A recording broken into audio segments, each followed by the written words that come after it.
Hi, my name is Jared Henderson, and today I'm going to be talking to you guys about the belief that I have that as people we have a moral obligation to help those in need, especially when people are having suicidal thoughts or tendencies. And with that, I would like to start out with a story. Nicholas had for years been the target for hurtful, homophobic comments by classmates without anyone at school ever intervening. As a model student, he never complained about the situation, and other boys did not consider him masculine enough, and the talk was that he was a fag. One day his class was passing by the school swimming pool, so some boys threw him in fully clothed. Everyone, including the teacher, had a good laugh. Nicholas was humiliated and distressed, and the event became the final straw. The next day he killed himself by jumping from the top of the village's railway bridge. After his funeral, a recently hired teacher tried to sensitize the school to the possible relationship between the ostracism inflicted on Nicholas and his suicide. The man's efforts were met with the firm recommendation that he be silent on the issue, and his teaching contract was not renewed. The story was told to the company who wrote this article by Nicholas's mother a little less than a year after her son died, and he was 15 years old. And today I'm not only going to be speaking about the homophobic nature of this article, but just in general, there's other problems other than homophobia, depression, just issues in people's life that really weigh down on people and convince them that the only way out is suicide, and that we as not just people watching this happen, but as people surrounding other people's lives have a moral obligation to step in and help people be happy and help people have a better life. I believe I can speak about this because one of my best friends killed himself 3 years ago, and it was a very traumatic situation because it was a surprise. No one really understood why. No one really understood what had happened in his life that made him do this or made him want to do this. It seemed like his life was going really well. It seemed like things were looking up for him. He just got a new job. He was going steady with a girlfriend that he had been with for about a year, or a little over a year at that time. And things just seemed to be going really well for him. There are a couple of things that people think might have happened. Sometimes it seemed like he was slipping away. It seemed like there were voids in his life that could have been filled with love and affection from other people. And there's always the question that we were asking ourselves, which was he lost and lonely and felt as though he was going through life by himself? Did he feel like no one understood him? Maybe, but we don't know.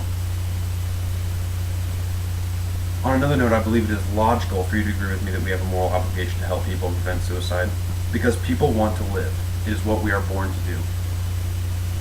It's not a natural occurrence for one to take their life. It's a natural occurrence for us to live our lives. And when people get in car accidents and die, it's accidents. It's something that's not planned. We are born to live. It's essentially, in all reality, what we are born to do. It creates problems among families and the people surrounding the person that took their own life when someone takes their life. It creates chaos and questions that can't be answered. It's not a natural occurrence. Suicide definitely creates panic and distraught, and people like to be happy. It's a widely understood truth that people want to be happy. They want to live their lives happily. Depression, the opposite of happiness, is a sickness, and it is a treatable sickness.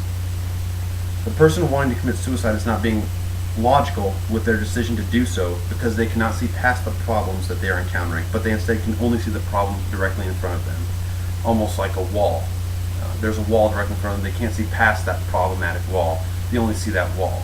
So they don't see a solution, and that's why they believe that the only way to solve their problem and break this wall is suicide. Although I also wanted to mention why I believe it is emotionally right for you to agree with me in my belief that we have a moral obligation to help people and prevent suicide. And that is, people want to experience life and be happy. And they're not seeing past the problem. They believe that there's no solution to their worries and issues. Therefore, they do not think of happiness that could come after they make it through their problems. The reason people commit suicide in the first place is a lack of happiness or lack of acceptance. And both of these can be prevented through the help of friends and family and other people that are willing to love and be understanding. Our help can change and affect people's lives beyond our conceivable understanding. We should want to help people be happy, especially if we are already happy ourselves, and we should believe that others want to experience the feeling as well. We should want others to feel loved, and in doing so, allow the hurt, depression, and bully sense mentality to generate that feeling of love that we have culminated towards other people who are struggling with problems and are having suicidal thoughts.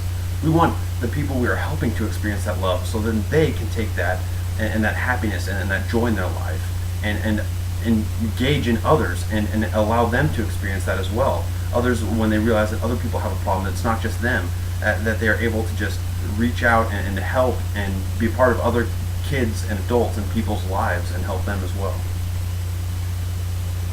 And in conclusion, it truly is the fact that when we have the ability to change and affect people's lives for the better, we do have a moral obligation, in fact, to do so. Whether we take that obligation as our responsibility and engage in helping other people is our choice. But it can be the deciding factor between life and death in someone's life. People are hurting and depressed every day, and if we can change that, not only should we, but we are also obligated to do so. Being morally obligated to do something is something very interesting because people's morals are always different. But when we can just agree on happiness and peace and wanting to be the change in someone's life, it's powerful and it's something that can affect people so positively. It's insurmountably incredible. And we all have the moral obligation to do so. And there we have it. And that is why I believe that we, as people, have the moral obligation to help and prevent suicide in any way possible. Thank you.